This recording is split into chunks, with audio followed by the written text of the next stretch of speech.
Hello दोस्तों, ubiquitous study में आपका स्वागत है। आज की करंट न्यूज है, हाल ही में जारी वैश्विक भूख सूचकांक यानी कि GHI 2025 में भारत कौन से स्थान पर रहा। तो दोस्तों इसका सही उत्तर हो जाएगा 102वें स्थान पर रहा, यानी कि ऑप्शन ए इसका सही हो जाएगा। आइए इसको हम लोग डिटेल्स में देख लेते हैं।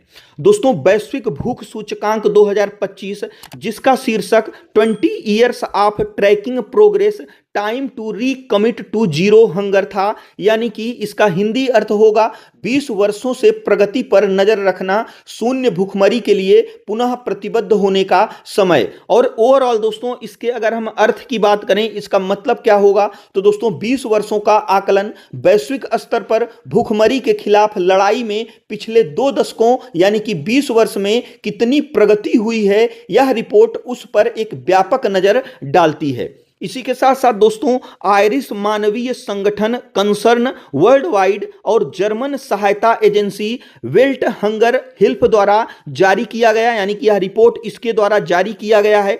और इसी प्रकार से दोस्तों संकेतक की अगर हम बात करें तो सूचकांक की गणना 4 संकेतकों पर की जाती है, यानी कि यह सूचकांक जारी करने से पहले मुख्य रूप से 4 संकेतकों पर विचार किया जाता है, गहन अध्ययन उसका किया जाता है, फिर इस रिपोर्ट को जो है जारी की जाती है। तो इसमें जो पहला संकेतक है अल्प पोषण, इसका मतलब क्या हुआ, तो दोस्तों यह दर्शाता है कि पूरी आबादी को पर्याप्त भोजन या ऊर्जा मिल पा रही है या फिर नहीं। और दूसरे संकेतक की अगर हम बात करें तो बाल ठिगनापन, इसका मतलब क्या हुआ, तो दोस्तों यह दर्शाता है कि 5 वर्ष से कम उम्र के उन बच्चों का प्रतिशत जिनकी उम्र के हिसाब से लंबाई कम है। और तीसरा है बाल दुबलापन, इसका मतलब क्या हुआ, तो दोस्तों बाल दुबलापन का मतलब यह हुआ कि यह दर्शाता है कि 5 वर्ष से कम उम्र के उन बच्चों का प्रतिशत जिनका लंबाई के हिसाब से वजन कम है। और इसी प्रकार से चौथा है शिशु मृत्यु दर, यह क्या होता है,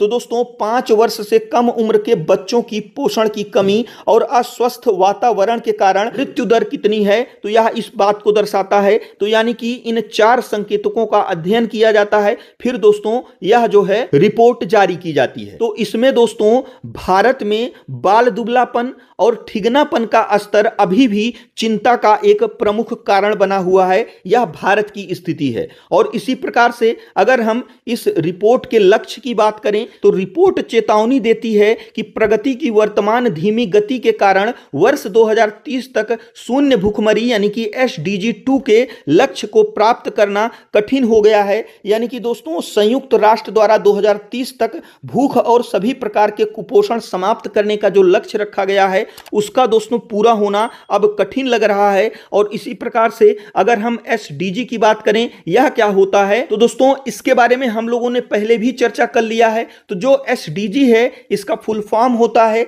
सतत विकास लक्ष्य यानी कि सस्टेनेबल डेवलपमेंट गोल्स।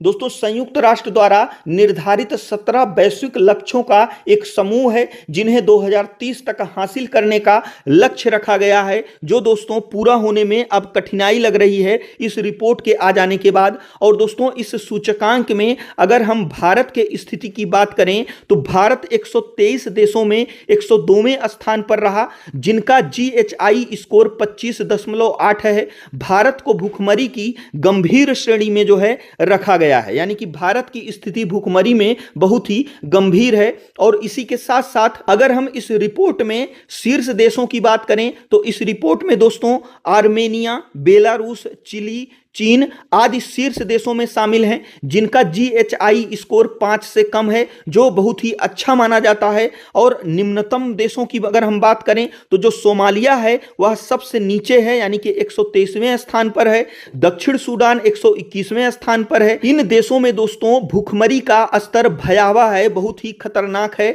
और दोस्तों देशों की श्रेणी की अगर हम बात करें तो भयावह श्रेणी में 7 देश हैं, बुरुंडी, कांगो लोकतांत्रिक गणराज्य, हैती, मेडागास्कर, सोमालिया, दक्षिण सूडान और यमन। और दोस्तों 35 देशों में भूखमरी की स्थिति बहुत ही गंभीर बताई गई है। और इसी के साथ साथ अगर हम GHI की गणना की बात करें तो GHI एक 100 बिंदु पैमाने पर देशों को रैंक करता है, यानी कि दोस्तों 100 जो है स्कोर में देशों को रैंक किया जाता है, जिसका दोस्तों 0 होता है वह देश सबसे सबसे अच्छा माना जाता है, यानी कि वहां भूखमरी 0 होगी, और जिसका 100 होगा उसकी स्थिति बहुत ही खराब होगी।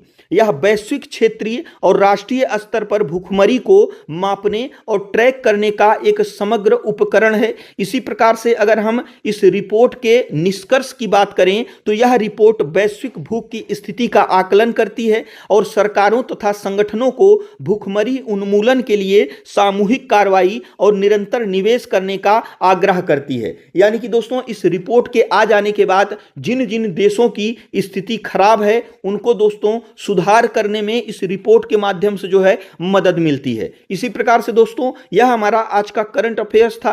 जो हमारा आज का क्वेश्चन है वह है, हाल ही में जम्मू और कश्मीर में सरकारी कर्मचारियों को आतंकवादी गतिविधियों में कथित संलिप्तता के कारण बर्खास्त करने के लिए किन संवैधानिक प्रावधानों का प्रयोग किया गया? तो इसमें से कौन सा ऑप्शन सही है, हमें कमेंट बॉक्स में जरूर बताइएगा। और दोस्तों, यदि वीडियो यूजफुल लगा हो तो हमारे चैनल को जरूर सब्सक्राइब करिएगा। और दोस्तों, वीडियो देखने के लिए आपका बहुत बहुत धन्यवाद।